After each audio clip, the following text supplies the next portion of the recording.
Hello, all fans, radio listeners. Welcome to 420, the joint. We got Roch and Joint's here. Oh, hi everybody. All right, we got some quite interesting topics we want to talk about. A little controversial, but I'm sure you guys will like it. First thing we want to do is the why fans shouldn't vote in the All-Star game. I think that fans should definitely vote for it, and the fact that you even wanted this as a topic is disturbing to me. Well, here's my look at it. Matt Wieters played 26 games this year and is the starting catcher for the American League. Well, those 26 games that he played in, they were phenomenal. But aside from that, can you think of any other catcher who would outdo him in the American League? Can you think of one? Can you think of one? Yes. Who? Think of one. You can't. You can't. Nobody can. That's because there's no good catcher in the American League. But aside from that, no, fans should be choosing it. Well, we have Derek Norris. Derek Norris. Derek Norris, the catcher for the A's. The A's. Derek Norris is nothing compared to Matt Wieters. But aside from that, fans should be choosing the players because they are closer to the game. If it's not going to be the fans, it should be the players themselves or the coaches. It should definitely not be writers like it is for the Baseball Hall of Fame. If you're going to tell me that fans should not be voting for the All-Star game, I want to know who you want to replace that with. I'd rather have players and coaches vote in players for the All-Star game, just based on the fact that fans, I don't trust them. They'll just vote for their hometown team like always. And it's not as exciting. I think coaches know what they're doing more than these fans, to be honest. And if we have the coaches do it, we're going to have better players, guaranteed, on these teams. I strongly disagree with you, but we're going to leave it at that.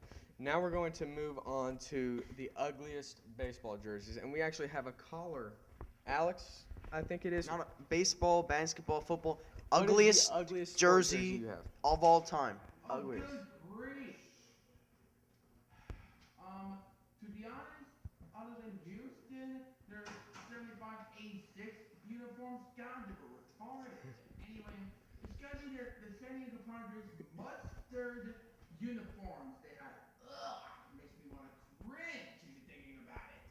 So stupid. Makes him want to cringe. The one that always gets me is the classic Packers jersey with like that's The green Acme and it's Packers. it's got that gold circle around their chest and they have the numbers in it, and also the Steelers checkerboard Oh, jersey. yeah. Like my guacamole when I'm watching a football game. It's ugly. It's disgusting. I can't watch the Cleveland Browns either. The Green Bay uniform is not that bad, thank you very much. You mean the current uniform? No, the current the uniform throwback. is good. The The throwback throwback. one is awful. The Acme Packers. Yes. Yeah, Alex.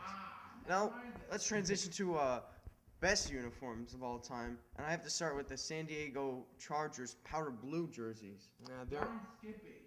I like them. However, my favorite one is probably the mid-'80s cherry red San Francisco 49er jerseys. I think those were just awesome. Cherry red with the gold in it, and it was just perfect.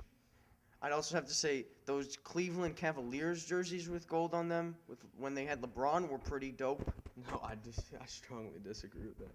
They were average. They were not very good. And I also like the Seattle Seahawks. They're sharp right now. I'll give you Seattle Seahawks. Like green and the blue.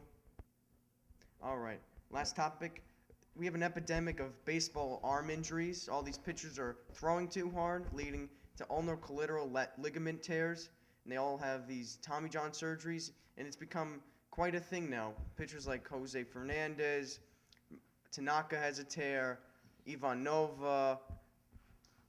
The game is coming to where pitchers can't last too long in games. And we're probably going to see pitchers probably do 3 innings at most with all this troublesome injuries. What's your thoughts on? I think that they are throwing too hard, and we are working them too hard from such an early age. Agreed. Yeah, I think we need to get them to change speeds more, so they're not making their arm go as hard as they can, throw after throw after throw, because that gets repetitive and it'll tear it. All right. You've been listening to 420 The Joint. We had a special call-in from Alex. Tell him to spell jerseys. Yeah. So, you've seen the Grouch and George show.